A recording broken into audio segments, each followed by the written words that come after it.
Freeland, and of course, this is our sports and current events show. We like to call it Candid, Frank, and Live, since we all are always candid. We're always frank, and we're always airing live what we're planning on doing. I like that using Aaron that way. I appreciate that, Frank. Working my name into the title is handy. It's important. It's very relevant too. All right. Whoop. All right. Let's start with the best news of all. If you're a Carrie Underwood fan and a CFL fan, you're both going to be very happy, or both sides of that equation are going to make you happy. So great announcement. Yeah, country superstar Carrie Underwood will be performing on November 17th as part of the Grey Cup Music Festival. They announced it yesterday. The Grey Cup itself is actually going to be at Tim Hortons Field on the 19th, and Underwood will be performing at Hamilton's First Ontario Centre. For those of you who have been following us, you'll know that the FOC was actually supposed to have been renovated starting in spring of this year. However, due to certain issues and delays with the Oakview group, that's not going to be starting until, at least in a major way, until April or May. So, good news is if you're a country fan or you're a fan of former Ottawa Senators player Mike Fisher, their odds are pretty good that he'll be there with Carey. So now that he's retired, he's got nothing better to do. So Absolutely. And in other big news, Spain routed Switzerland in front of a record crowd in first home match since Women's World Cup title. This was kind of cool. Spain's women's team got a record crowd on Tuesday of 14,194 fans.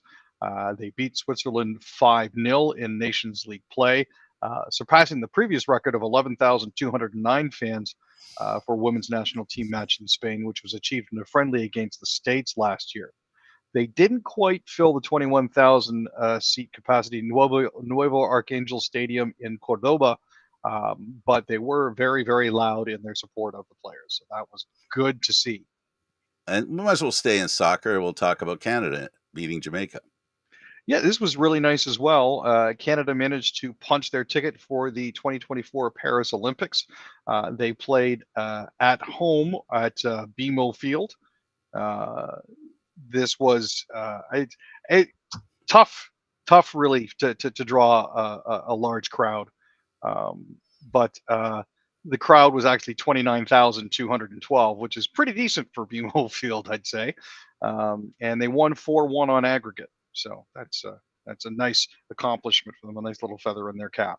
The Argos would be happy to see 25,000 in the stadium. They'd be ecstatic to see 25,000 in the stadium. They're ecstatic seeing 15, as we witnessed.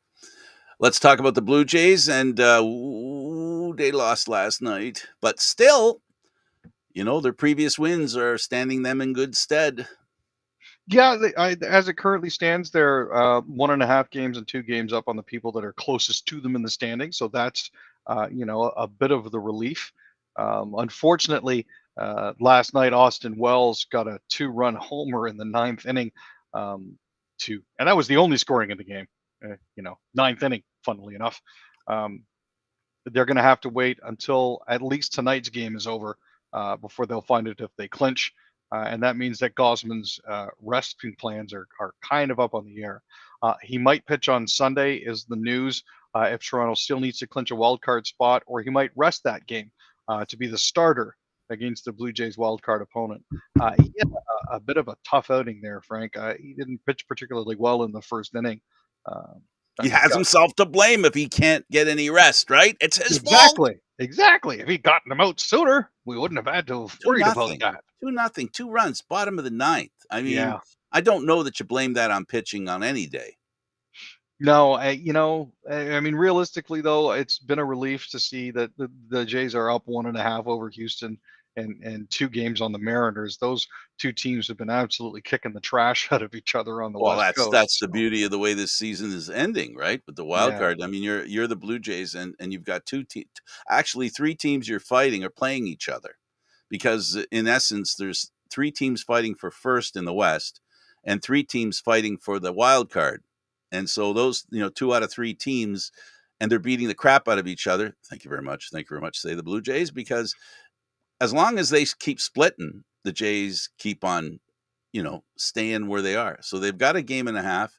They've got another series yet after the Yankees to go with the Red Sox, and they've had some luck recently with the Red Sox. Then they swept them last time they played. They had a horrible start to their season against Boston, then straightened things out, and now their pitching has looked good for the most part. It's had 10-0 games, so we're not going to sit here and pretend that it's been a very consistent pitching staff. They sprung some leaks, but the good news is they've been able to bail. And they bailed enough to put themselves in a position where they're in the driver's seat. They really don't have to win anymore if their opposition doesn't win. So they're in the driver's seat. If they win tomorrow, I guess they start their series. They'll be in good shape. I think they'll really be in good shape, and I think they will be able to rest their ace. So that's been the one positive coming out of all of this is they have, when they've needed to, found ways to do what they need to do to win. So that's a good thing. The other good news is first baseman and DH Brandon Belt has been reinstated, so he'll be back and active for the next few games coming into the end of the season here. Also, Jay Jackson was recalled from AAA Buffalo, so he'll be back in there as well.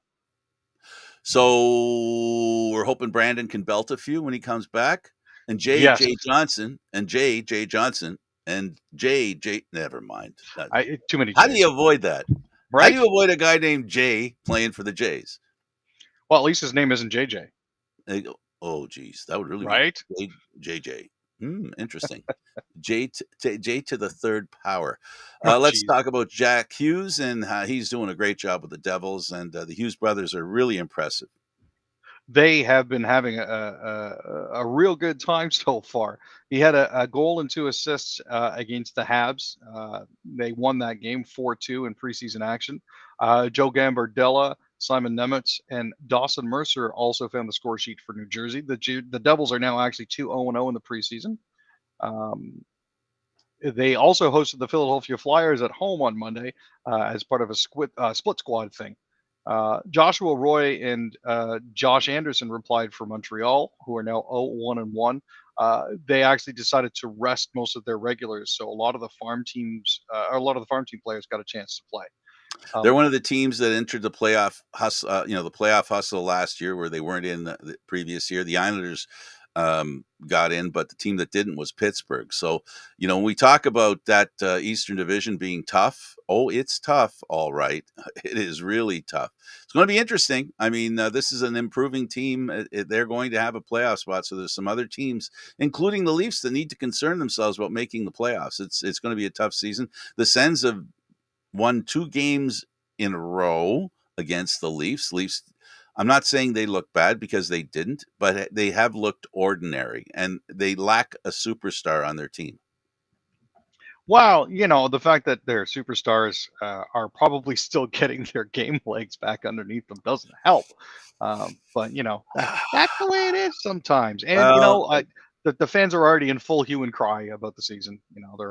There's already talk on certain social circles of burning it all down and starting again. And why did we let Dubas go? And Missed an empty net. well, Marner eh. Marner dipsy dawdled. He wasn't dipsy doodling; he was dipsy dawdling. Yeah, well, these are guys that we know are. Well, the team is heavily invested in them, and this is the problem when you invest to the degree that they have. And I mean, you heard that shot across the bow by the Ottawa Senators player. Where our guys are all making 8 million, so we'll have more players, more really good players. And gee, Yeah. I wonder who he was talking about. Oh, all of them. He was trying to make Swiss cheese out of the Maple Leafs cap situation. He was trying to make Swiss cheese. Never mind. Is this working? Yeah, it's working. Not well, though, I got to tell you. Let's talk about the Jets, who have looked pretty good early in the preseason. Yeah, the Jets actually now have 2 wins. Their first was a shootout win over the Edmonton Oilers, and their second was actually a 5-0 blanking. This was on Monday evening. Laurent Brossoit made 26 saves. Brossoit said he wanted to play the full 60 minutes, but he wanted to get the familiarity of playing that. Shifley and Gabe Villardi set up Kyle Corner for a power play goal late in the first period. Glad to see that Shifley is back in the fold. Villardi was part of a trade that sent Pierre-Luc Dubois to the LA Kings. Glad to see he's fitting in well with his new form, with his new team. Um, Neil Pionk, David Gustafson, Morgan Barron, and Kyle Capobianco each had third period goals, and Vladislav Nemesnikov picked up a couple of assists. So, for those of you who are tracking this sort of thing, even though it's only preseason for your fantasy teams, keep those guys in mind. Yamamoto bags 2 as Seattle defeat the Flames, who scored 10 earlier in the week, but only 3 this week, this game. Yeah, Kyler kind of describes himself as a hometown kid. In his first team with the Kraken, got a pair of power play goals in the 5-3 win. This was an interesting turnaround after the Flames laid a 10-0 beating on the Vancouver Canucks. So as it currently stands, Kyler's got a new $1.5 million one-year deal with the Kraken. This is after he played 6 seasons with the Edmonton Oilers. Kind of made himself into a fan favorite there, and we all know what happens to everybody's fan favorites. They're usually out the door the next season before they have to pay them more. Goaltender Ty Young signs entry-level deal with the Vancouver Canucks. Yeah, after the performance that their goalies put on and losing 10-0, I'm not really surprised by this. It's a 3-year entry level draft. He was picked fifth round, 144th overall. He's played 34 games for the Western Hockey League's Prince George Cougars last year. So not NHL ready by any stretch of the imagination, but certainly at this point, depth and somebody that they can develop through their system with Abbotsford. Let's talk about the Sens and how they intersected with the Leafs, and we'll start with the new owner. Updated everybody on the new arena and the salary cap considerations. They're up against the cap. They brought in some players that are worth some money, and they're making a move to the playoffs. There's no doubt about it. Yeah, the road from here is up. And Lauer, of course, made all the correct mouth noises when talking with the media about his hopes and aspirations for the team and where he sees everything going. In particular, also, he said that it was a no-brainer to get a new arena. How they go about doing it, though, is something that has to be done collaboratively. I believe the fans want it. So for him, it's how do we get there? And this is a project that is going to cost upwards of $900 million. Um, and of course, what enters into all of this as well is the debate as to whether or not the public should be funding it as well, or if the billionaire owner should put some of his own money where his mouth is and get the deal done. Well, where his wallet rests. Wow, that too. Because it matters to him how the arena looks, like the decisions that they have to make.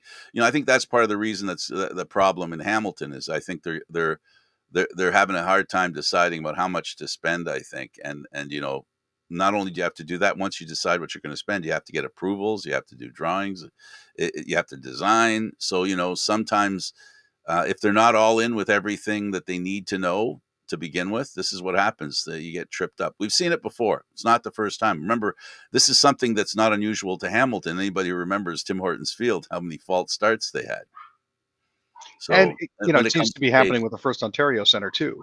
exactly. As There's I'm been saying, it's the another. same. It's the same. I think it's the same players. That's the problem. It's the same people involved in government in Hamilton. Let's talk because they picked somebody for Tim Hortons Field that kind of made a couple of mistakes. It seems, and they looked like they didn't know what they were doing a little bit. Leafs and Sens. Jacob Chikrin scores twice. Senators beat the Maple Leafs in overtime in Toronto. Yeah, this was one of those games where the Leafs seemed about a half a step behind for most of the game. It was a little unfortunate that they appeared as disjointed as they did. Jacob Chikrin, however, does definitely seem to be fitting in very well with them.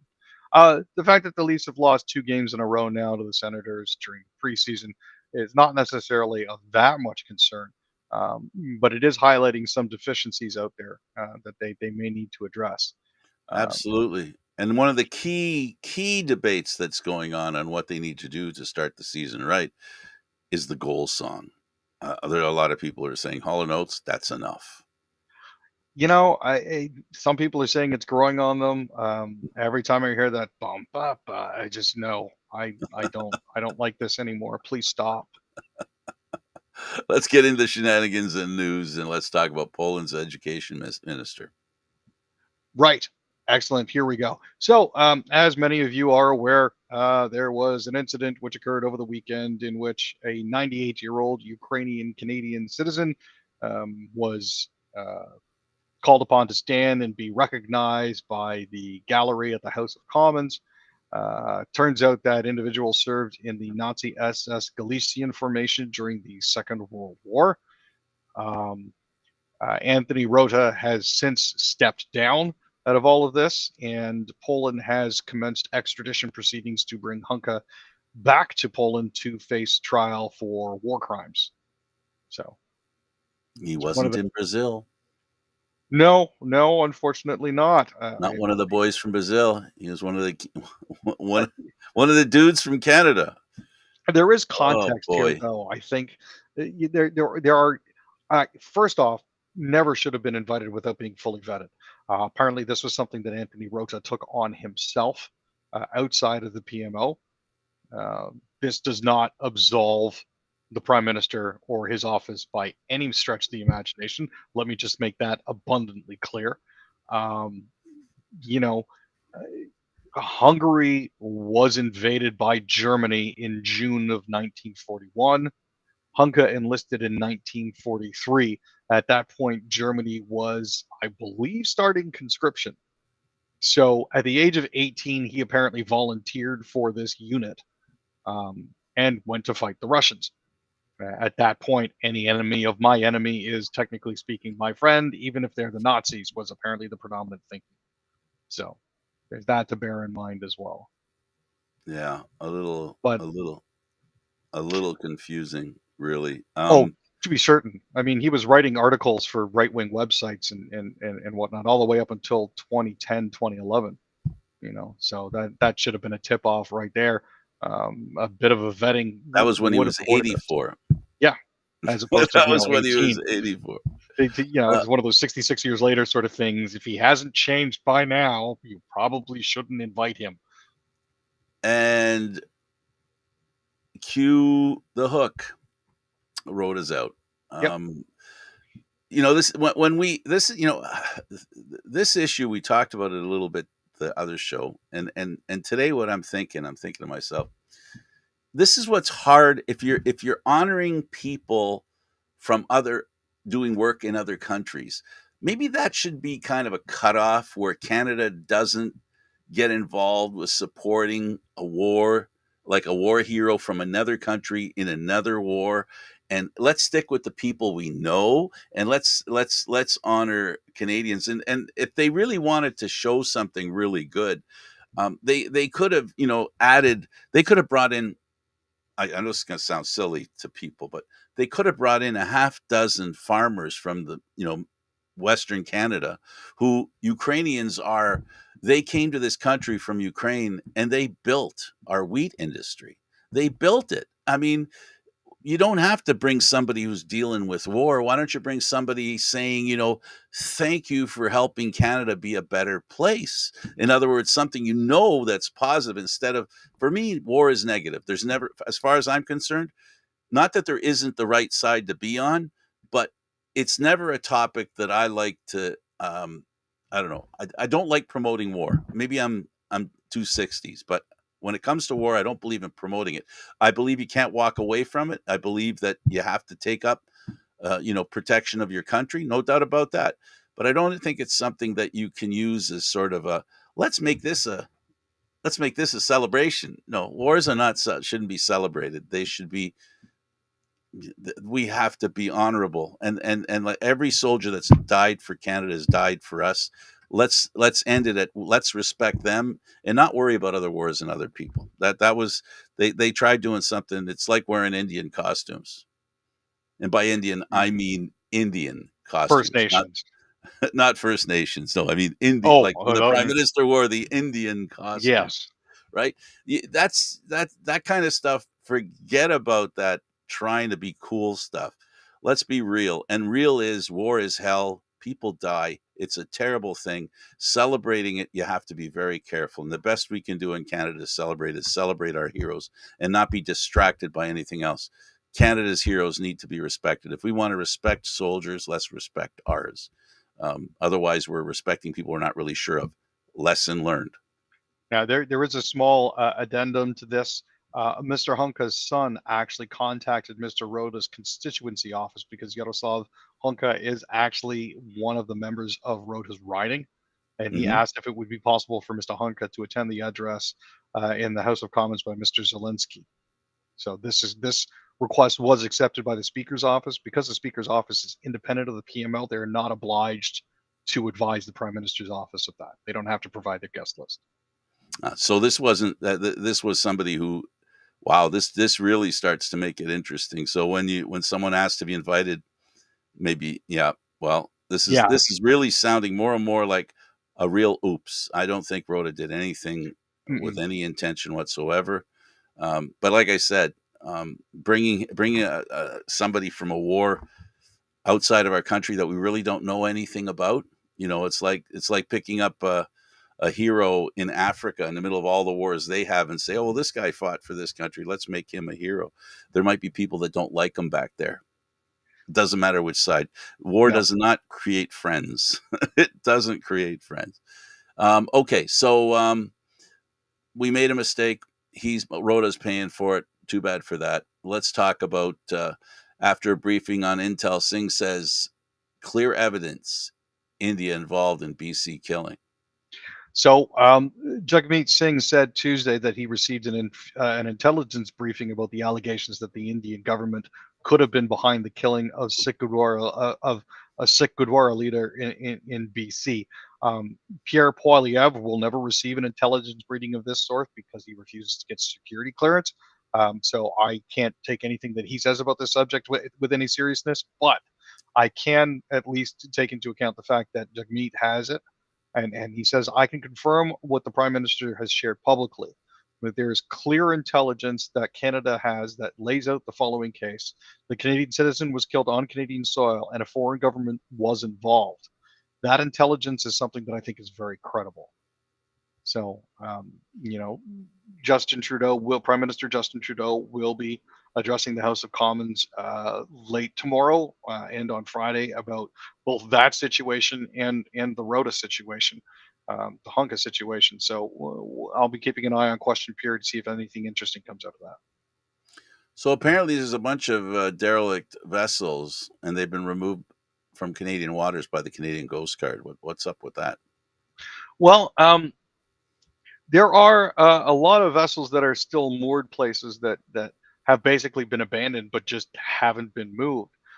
For example, Howard Meakin has owned an Expo 86 era floating McDonald's restaurant, uh, locally known as the McBarge.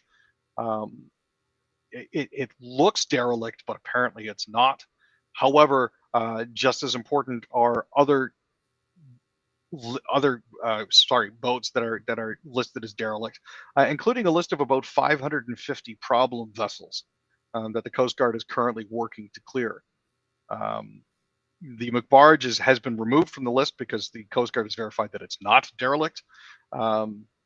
But there are other boats, and this is everything from huge boats all the way down to little puddle jumpers and sailing craft.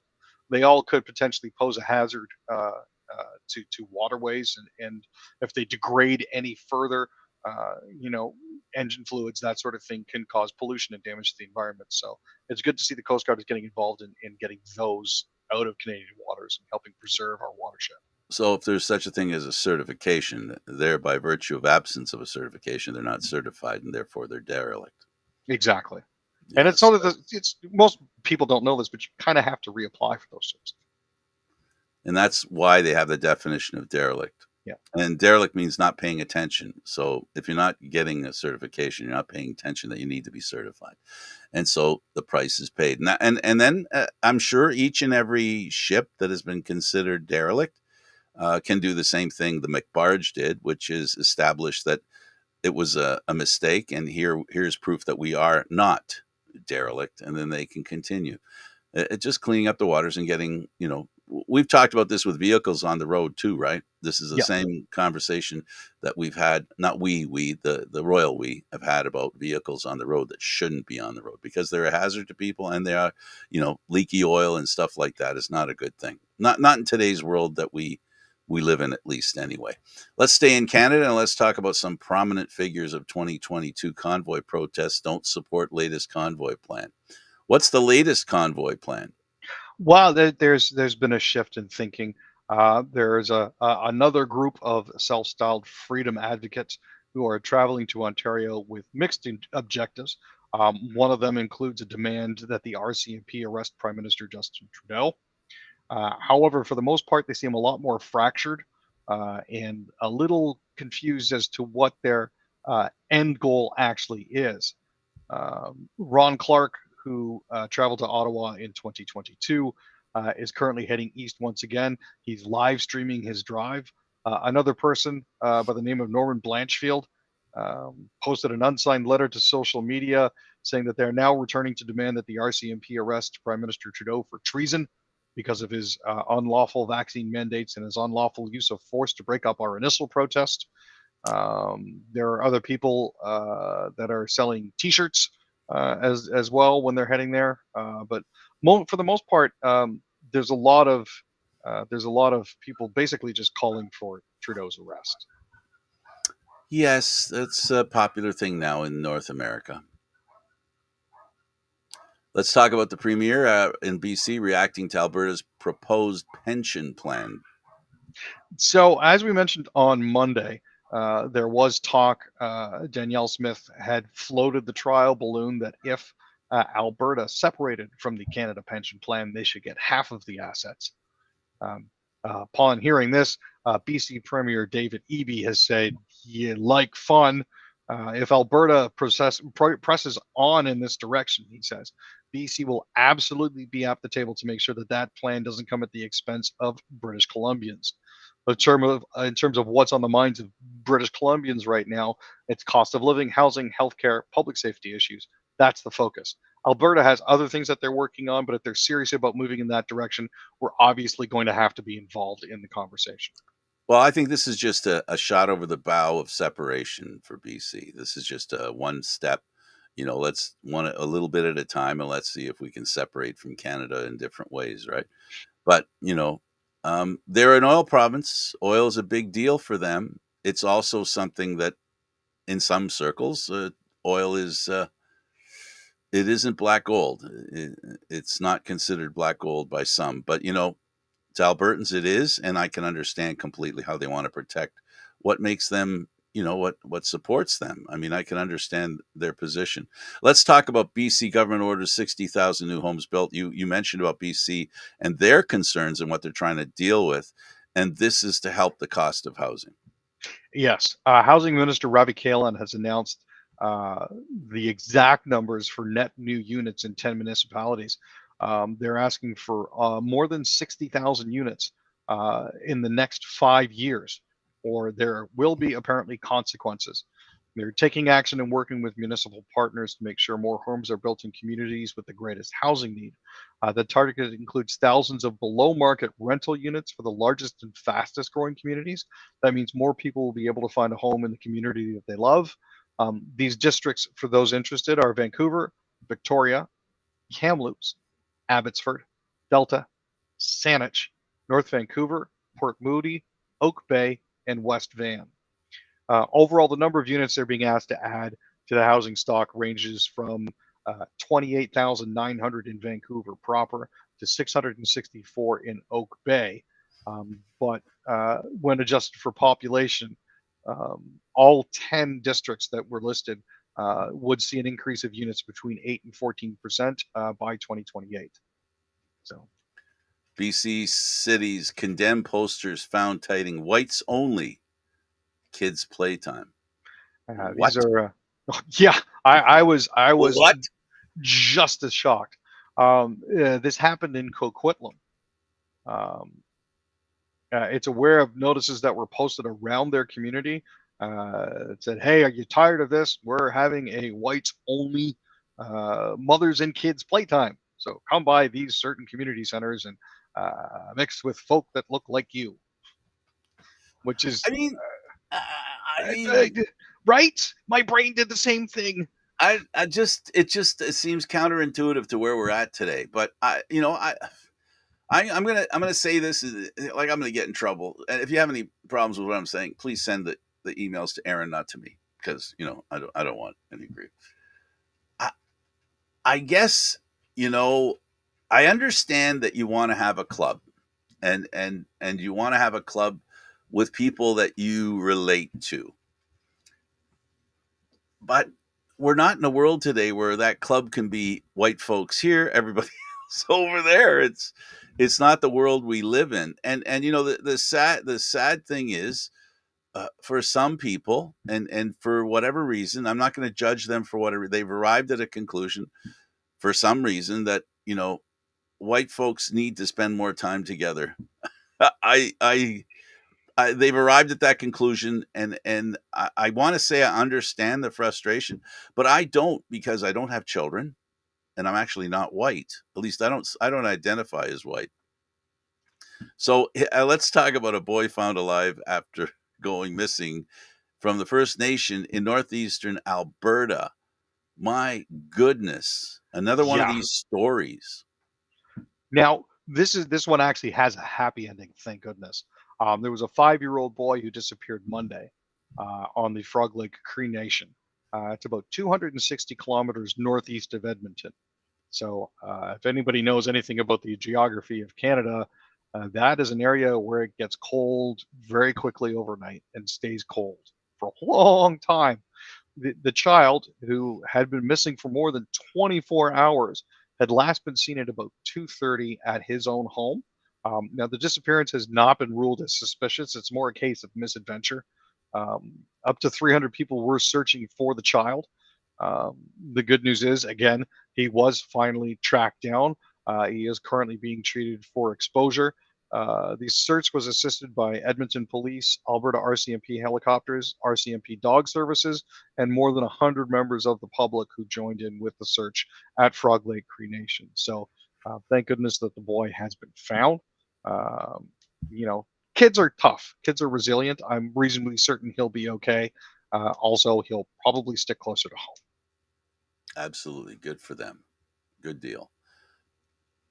Federal minister here in Manitoba criticizes a Manitoba Tory ad that cites rejection of landfill search. I don't really understand that storyline. Explain, please. Sure. Yeah, as you know, there is a an ongoing concern in Canada for missing and murdered Indigenous women, or the MMIW. Um, there has been a lot of noise made about the fact that uh, there have been uh, items and parts found in certain landfills that belong to what people believe to be some of those MMIW. Um, the Progressive Conservative Party came under fire on Monday night for taking out a full page newspaper ad that says that um, it basically highlights the province's decision to not search a landfill for the remains of 2 Indigenous women. It appeared on this Saturday in the Winnipeg Free Press, and it touts the governing Tories' promises on a few issues, including tax cuts and violent crime. On the decision to not search the Prairie Green landfill, the words "stand firm" to appear in large text. In smaller fonts, for health and safety reasons, the answer on the landfill dig just has to be no.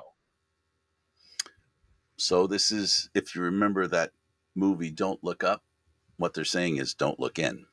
Yep, that's basically what they're saying. And honestly, for a province that has a, a reputation, I guess you could say, for police taking people on starlight tours, this is not a good look. This is something that absolutely needs to be looked into. It is really hard for people who are generationally separated from a situation that points at them in their mind, right? Points at them in their mind. These people, it's like we're seeing in North America. It's everywhere in North America where there have been some bad things that are done, and maybe I didn't do them, I didn't contribute to them, but somehow I'm the one I feel like I'm being pointed at. So I fight that as hard as I can. So what I'm trying to say is I understand the situation, but the reality is that, and this is what it has to come down to, and I'm speaking to those of you who feel as though you're the one that's being um, blamed for this, if I can use that term, or making you feel responsible for something you didn't do. It isn't about you. It's about those that died and the respect their families have in knowing where they were. Look at how hard some people work to find out, through DNA, what's their heritage. If someone said to you, you can't do that anymore. In other words, you're curious to know more about yourself and the people who have died and have been buried and have gone through a lot of tragedy. And there's a lot of pain, and that pain is inherited through generations of Aboriginal folks. It's not about you and blaming you. I know it feels like it, but really what it is, it's about understanding that I matter. And I maybe I used the wrong. I hate using that word because that word's gone ways. The truth is important, and to respect people's pain is not a bad thing. And if those generations before you caused that pain, it wasn't you. You're not your brother's keeper, and you're not your father's keeper, and you're not your grandfather's keeper. But the people who have had horrible things done to them have a right to be heard, as far as, this is the pain we had. You see, this is the proof of the pain we had. We're not just whiny little creatures, right? We have legitimate beefs. And that legitimacy is what means they should be able to look and find these bodies and make sure that we know how bad it was, so we don't repeat the same kind of stuff. Sorry that was long winded. No, and just to add a little additional context here, there's a gentleman by the name of Jeremy Skibicki, and I use the word gentleman very loosely here, who has been charged with first-degree murder in the deaths of Morgan Harris and Mercedes Miron, who are believed to have been dumped in the Prairie Green landfill, which is what the government is refusing to search. In addition, there was a killing of Rebecca Coltois, whose partial remains were found last year in a different landfill, and an unidentified woman Indigenous leaders are calling Buffalo Woman, whose remains have not been found but are rumored to be in a landfill. There was a federal study that said that a full, complete search of Prairie Green is feasible. It would require special protection against asbestos and other toxic hazards. It could take up to 3 years and cost about $184 million, but there's no guarantee that they would find additional evidence against Mr. Skibicki for his crimes. And no one would, you know, remember when Pearl Harbor happened? Because what I'm hearing, remember when Pearl Harbor happened? They left bodies down there. And why did they leave bodies down there? Not because they didn't want to help or bring these soldiers, because you don't leave anybody behind. That's the big thing that, especially U.S. Army, they talk about that. It's the people that were going to die trying to bring them out. So if there's hazardous material there, with what you're talking about, first thing I'm going to say is, if there's hazardous material there, there has to be a balance of, are Yeah. we risking people to unearth people who have passed away?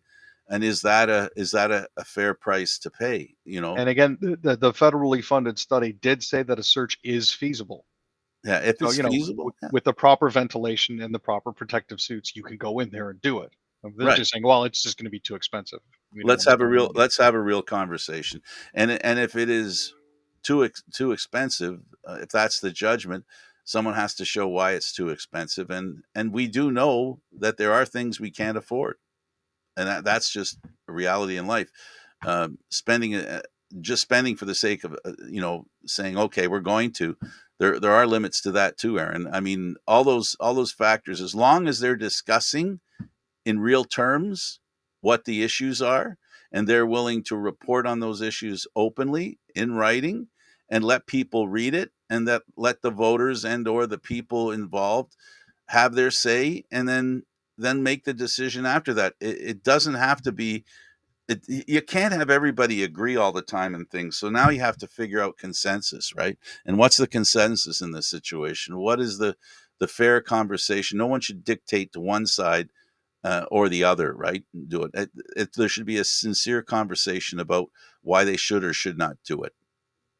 And that's how government works, is finding compromise, finding the middle ground. As Absolutely, uncomfortable as those words make certain people, you know, there is a desire for there is a fundamental desire for justice out there, and it absolutely. does actually look like it could potentially be turning into a campaign wedge in the upcoming elections, because the Well, leader of the NDP that's where party, it Rob Canoe, belongs. is saying that that's one of the first things that he'll do That's is where to it try to get the belongs. investigation going. Yeah. It belongs. Elections have consequences, and this is one of those things that elections can be a consequence of. So they have consequences. There has to be accountability. That's why people are elected. They're not appointed. At least as far as I know, in this situation, elected people could pay the consequences for their final decision, however that turns out. Let's talk about Windsor police officer charged with assault after off-duty incident in Ottawa. Another policeman that proves he's human. Ugh, According to maybe. according to a media statement, Sergeant Deller Ball was charged with 2 counts of assault and 1 count of assault causing bodily harm by the Ottawa Police Service on September 23rd. The charges against Ball follow an alleged physical altercation at a restaurant. The officer has been reassigned pending the outcome in the investigation. Ball had been with the Windsor Police Service since 2016 and is a member of its honor guard. Windsor Police Services Board documents show Ball had been serving in the professional standards branch of the service as of April. Um, he was actually featured in a CBC story earlier this spring, speaking about the deep privilege of being a member of the service's honor guard, which is tasked with, amongst other things, attending officers' funerals. So this is rumored to have taken place after a service in Ottawa itself. Well, policemen are human. Well, Mm-hmm. everyone has a bad day, makes a mistake, and hopefully no one was severely injured, and hopefully a lesson can be learned. And I don't know what the accountability situation in that, and I'm not here to make police accountable, but I am here to know that there are policemen who are human and do stupid stuff, Yeah, if and I they could need to be accountable. Yeah, if I could just go back to the previous story about the MMIW, if I could. Right? There is actually an election in Manitoba on Tuesday, October 3rd. So I'm It's going to be coming soon. following the results of that, and we'll see if Mr. Canoe comes out on top or if the current party retains power in Manitoba. And we'll do a follow up on that story to see if there will be a landfill search after all. Yeah, and then they'll take one issue and make that the reason why they got elected.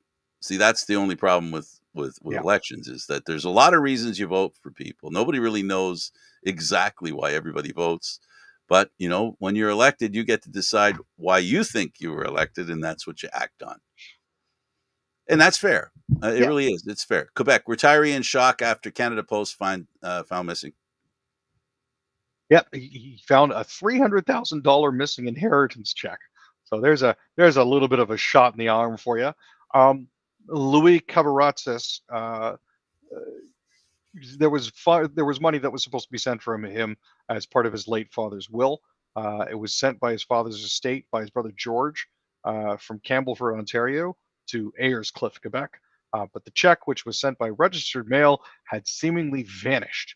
Oh The boy. brothers spent a lot of time between July 25th and yesterday trying to track it down. But apparently, the Ayerscliffe post office called him at 6:30 on Monday to say that they'd searched the office again and found the missing check behind a drawer reserved for registered mail. So apparently, Wow. there was so much registered mail, the check actually fell out of the drawer that it was in and down to the bottom of the desk. So, but the good news is he's got his money. So it is still safe to send your money by Canada Post. It just may take a little bit longer to get there. Well, here's a story that I find hard to. Well, I can't. I'm having a hard time with this one. Quebec nurses union says job postings requiring bilingualism are discriminatory. You think? Well, Canada has two official languages. Two. You know, In the Gaspésie in particular, there are a lot of people from the Anglophone diaspora that happen to not necessarily live there, but at least travel through. Whale watching is a huge thing when it comes to the tourist industry in Gaspé and Gaspésie. So it would be a nice thing if you were actually bilingual. Uh, again, this does seem a little bit hypocritical to require in Quebec because knowledge of French is not required in the rest of English speaking Canada. So it does feel a little. Well, what's wrong with bilingualism There's absolutely nothing wrong with in Quebec? bilingualism. What's wrong with bilingualism in Quebec?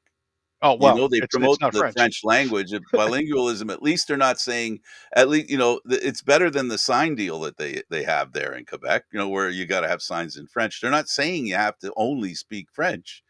They're saying you can speak both languages. And This is and this is beyond the pale for me. now, according to Union President Pierre-Luc Bujold, on Tuesday in a news release, he said that several healthcare workers were being refused jobs in Gaspésie under the pretext that their English is insufficient. But in a statement released to the press, the local health authority that was responsible for those hirings insisted that English proficiency is not a barrier to employment for nurses who work in the regions. All nurses who want to work in the health network and who are qualified to provide quality care to patients can do so, says the Centre Intégré de Santé et des Services Sociaux de la Gaspésie. It designates positions with English language requirements in accordance with the demographic makeup of the region in order to meet the needs of the population. So it's okay to just speak French. Yeah, it's 100% okay, but the union apparently feels that this is, a discriminatory practice. There are no English speakers who have died as a result of a language barrier because nurses and nursing assistants have learned to overcome the language barrier. But this is one of those cases where it seems a little bit ludicrous. It's not, as far as I'm aware, it's not discriminatory because they're not actually turning people away. But I'll be interested to keep an eye on this as well because of the laïcité bill and other things that are going on in Quebec right now as well. Canadian retailers struggle to stop shoplifting. Well, with the cost of living going up, um, there's actually an increase in flash mobs, if you will, Hmm. of people. There is an increase in smash and grab attacks at retail stores, in particular technology stores and believe it or not, groceries. There's been an uptick in that in recent months. Um, I think there's a relatively obvious solution to all of this, but I'm afraid that Gail and Weston won't like to hear it. I'm not Galen Weston. Yeah, lower your prices. Quit gouging. I don't think that's the solution, Aaron. Well, I think the solution is that, unfortunately, the difference in earnings from top to bottom is expanding and has expanded since the 60s and has gotten to the point where we've heard numbers like, for example, even in we're talking about CEOs making 3,200 times what an average person makes when it used to be 32 times, right? yeah. I mean, it's all about buying power, and the amount that people don't have to spend it's ludicrous.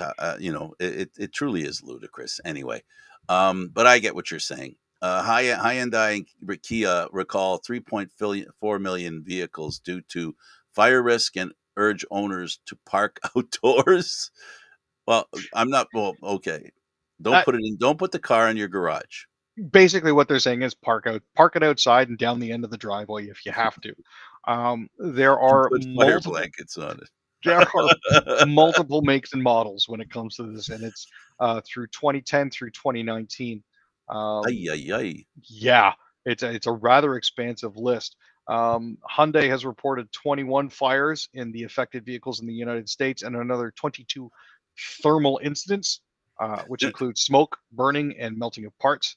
Kia has reported 10 fires and melting incidents. Now, you can continue to drive your vehicles, and no crashes or injuries have been reported. You may just wake up to a barbecue in the morning. For those of you interested, I can tell you that the affected Kia models include the 2010 through 2019 Borrego, the 2014 to 2016 Cadenza, the 2010 through 2013 Forte, Forte Coupe, and Sportage, the 2015 to 2018 K900, the 2011 to 2015 Optima, the 2011 to 2013 Optima Hybrid and Soul, the 2012 to 2017 Rio, the 2011 to 2014 Sorrento, and the 2010 to 2011 Rondo. Now, the Hyundai models are the 2011 to 2015 Elantra, Genesis Coupe, and Sonata Hybrid, the 2012 to 2015 Accent, Azera, and Veloster, the 2013 to 15 Elantra Coupe and Santa Fe, the 2014 to 2015 Equus, the 2010 to 2012 Veracruz, the 2010 to 2013 Tucson, and the 2015 Tucson Fuel Cell and 2013 Santa Fe Sport. Okay, Biden's dog Commander bites another Secret Service officer in an 11th incident. Yeah. Maybe the dog should they sent it away for training. It obviously didn't come back well trained. This is actually the second one. But didn't this one also go for training? Yep. Major is actually currently living with friends in Delaware. Commander is still living with them in the White House. The dog may have been sent for training, but has the Secret Service been sent for training when it comes to handling dogs? Good question. That is, the Senate released its I don't want to talk about dog anymore. The Senate released its 79-page plan to avoid a shutdown. Give us a short version of what they've done. Short version. It's a 79-page bill which would keep the government open until November 17th. It provides $6 billion for the war effort in Ukraine, another $6 billion for disaster relief efforts for Maui and Florida. So that's $4.5 billion in direct assistance, plus another $1.6 billion for State Department aid. FEMA is basically at risk because they've been underfunding it for years, and now that stuff has happened in Maui and stuff has happened in Florida, they're having issues with it. There's also reauthorization of the Federal Aviation Administration, which is also set to expire this weekend, which is a concern because the FAA is for people what fly. So we saw what happened with the trains when they. Never mind. I don't want to drill down. Aaron, thanks for doing this, buddy. We're out of time. No problems, Frank. He's Aaron Williams.